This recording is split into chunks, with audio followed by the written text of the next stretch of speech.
Certains l'appellent leader suprême, Jupiter ou pire encore, pose caca. Le président Macron n'en a pas fini de se faire détester. D'ailleurs, cet homme va lui dire tout le bien qu'il pense de sa personne. Vous êtes machiavélique, vous êtes manipulateur, vous êtes détenteur. Il n'en finit pas non plus de se faire ridiculiser. Se laver les mains, éviter de s'embrasser, de se serrer la main, porter un masque, y compris quand on est en voiture avec des proches. Waouh, mais c'est pas le soleil des Teletubbies?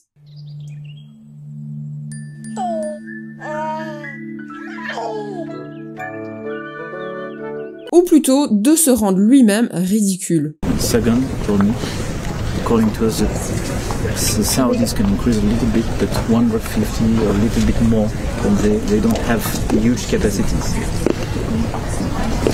And this before 6 months time. The last one. The very last point is about what we do on the Russian oil. He told me that was too much. Sa dernière pépite en date. Oui, c'est la bonne nouvelle de la semaine pour nous défendre face à l'ogre russe, notre leader suprême. Regardez-le comme il est beau, s'est mis à la boxe, Rocky Balboa est prêt, comme nous témoignent ces nouvelles photos donc de propagande, excusez-moi, de l'Elysée. Bien évidemment, il a réussi à la fois à attirer les amoureux de Photoshop et les complotistes, puisque personne n'y croit, la faute à ce biceps qui serait anormalement développé. Pourtant, je me souviens qu'Emmanuel Macron, avant de devenir président, c'était quand même un jeune homme dynamique et plein de promesses. Aujourd'hui, pratiquement tout ce qu'il fait est soit critiqué, soit complètement moqué. Et même Donald Trump et Vladimir Poutine, qui ne font pas l'unanimité dans le cœur des gens, ne suscitent pas autant de moqueries. C'est même plutôt l'inverse pour le président russe actuel. À l'instar de Chuck Norris, qui fascine le monde entier, au point qu'on en fait des vidéos virales exagérées pour montrer ses compétences de façon humoristique. No fairy tales, no witch had power to charm. So hello, and so gracious is the time. So I brought you that.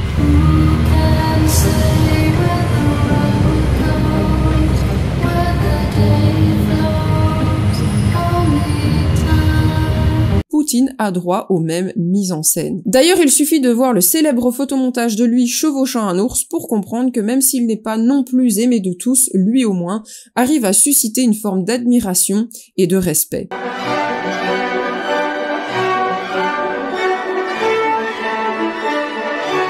Alors ça m'importe peu de savoir qui de Trump, de Poutine ou de Macron est le pire. Ce qui m'intéresse aujourd'hui, c'est de comprendre pourquoi le président français qui utilise des mises en scène et des techniques d'influence similaires à son homologue russe ne fait que détruire son image de marque un peu plus chaque jour. Et de comprendre comment toi qui développes ton entreprise, tu peux éviter ces écueils. Je vais sortir un nouvel album, mais avant, faut qu'on voit les bases. Je vais faire une vidéo simple où je vais dire des trucs simples, parce que vous êtes trop cons. Si ce passage te fait autant rire qu'il ne te choque, c'est normal, Macron est aux antipodes de la personnalité d'Orelsan. Tout comme il est aux antipodes de celle de Napoléon, De Gaulle ou encore Chirac. Et ça, même s'il se prend pour eux. Les copies. Non, s'en inspire. Bien, il n'en fallait pas moins pour que notre leader suprême, lui aussi, décide de revêtir ses plus beaux habits historiques, en l'occurrence ici, ceux du général de Gaulle. Non, non, c'est pas une blague, hein. Visiblement, il y a des gens qui travaillent à la com pour transformer Emmanuel Macron en général de Gaulle. Parce qu'en fait, ce qui s'est passé, c'est que vous vous souvenez l'espèce de conférence à la con dont on a parlé la dernière fois avec Fraternité écrit en tout petit. Et ben, en fait, visiblement, ça, quand tu voyais à la télé, il y a des gens qui ont été payés, des marketeurs, pour que ça nous fasse penser à ça.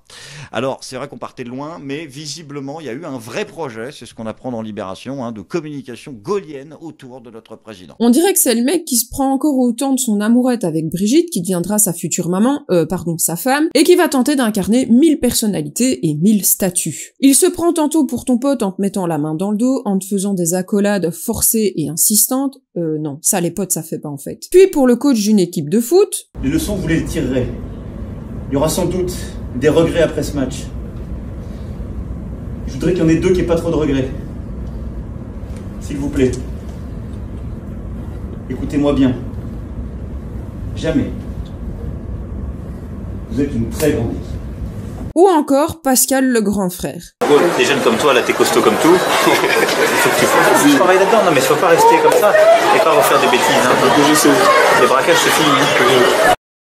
Et après, il s'offusque parce qu'on l'interpelle en l'appelant Manu. Ça va Manu? Non, je suis pas ton copain. Non. Désolé, monsieur le président. Voilà, tu es là, dans une cérémonie officielle, tu te comportes comme il faut. Donc tu peux faire l'imbécile, mais aujourd'hui c'est la Marseillaise et le chant des partisans, tu m'appelles monsieur le président de la République ou monsieur. Oui, d'accord, voilà, c'est bien.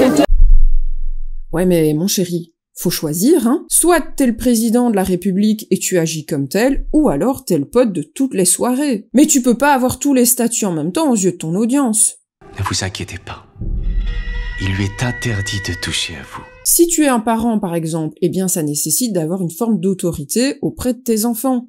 Et tu vas pas aller à la dernière soirée bière de l'école avec eux. Ben ici, c'est pareil. Être accessible en tant que chef d'État, c'est ok, c'est sympa. Maintenant, si tu souhaites être respecté et considéré pour ce que tu es, commence par rester à ta place et ne va pas trop loin dans le côté bon copain. Macron, il a ce qu'on appelle le syndrome de Martine. Macron à l'Élysée, Macron influenceur, Macron va se faire vacciner, Macron chef de chantier, Macron prend de la coke. Il est important lorsque tu développes ta marque que ton audience comprenne à qui elle a affaire et ce à quoi elle peut s'attendre. Une marque ou une personne qui a une personnalité justement, une communication cohérente va renforcer sa crédibilité, sa fiabilité auprès de ses consommateurs qui vont revenir pour revivre justement l'expérience positive qu'ils ont eue avec elle. A contrario de l'instabilité qui, elle, va générer un sentiment d'insécurité et d'inconfort. Ce qui est un point très négatif puisqu'on ne répond déjà pas à un des besoins fondamentaux de l'homme que l'on retrouve dans la pyramide de Maslow, ce besoin justement de sécurité. Bref, tout ça nécessite au final que les gens s'adaptent constamment, ce qui va générer du stress et de l'anxiété. Tu l'as compris, c'est le cocktail idéal pour créer l'expérience négative par excellence. Voilà en partie pourquoi, en plus de prendre des décisions peu populaires, Macron suscite autant de haine et d'agacement. Le leader suprême de la France n'a pas de personnalité propre et joue trop de rôles différents. Son manque de crédibilité et son comportement d'enfant instable apportent de l'eau au moulin de ceux qui pensent qu'il cherche en sa femme Brigitte une nouvelle mère. Et c'est pour ça que les gens ont tendance à se moquer de cette situation.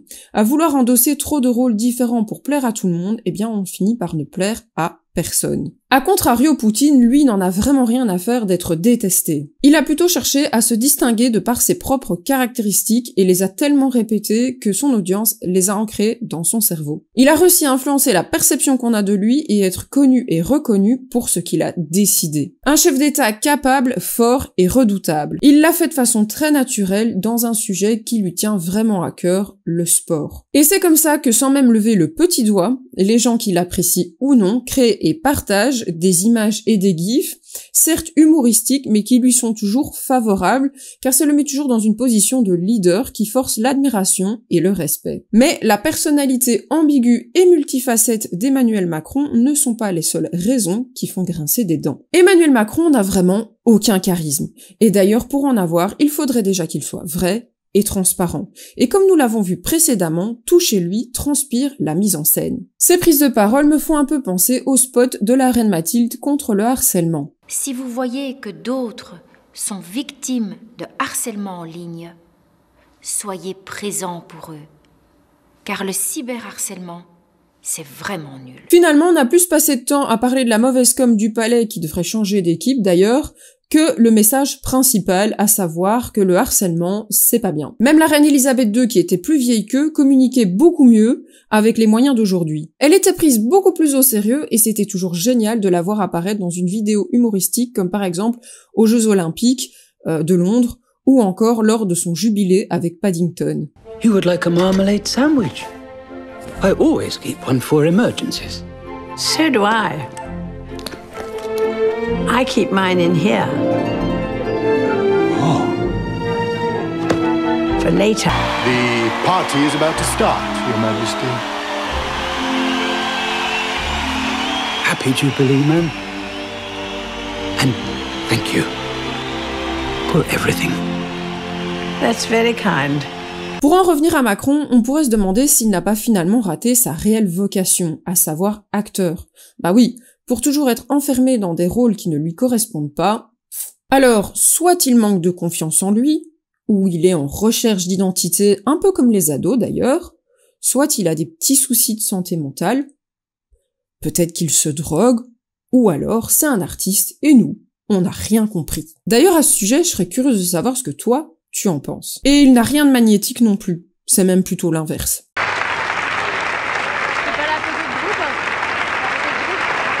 Il semblerait que notre élève Macron n'ait pas compris que l'heure n'était pas à la rigolade, mais plutôt à la solennité de l'instant. Ce qui a d'ailleurs dérangé Catherine Ringer. Eh ben oui, avoir du charisme, c'est aussi avoir la capacité de comprendre les émotions et les perspectives des autres pour se connecter à eux de façon plus forte. Et en parlant d'émotions, on dirait toujours que son non-verbal n'y est pas aligné. Ce décalage va venir alerter notre cerveau reptilien qui va chercher à se protéger.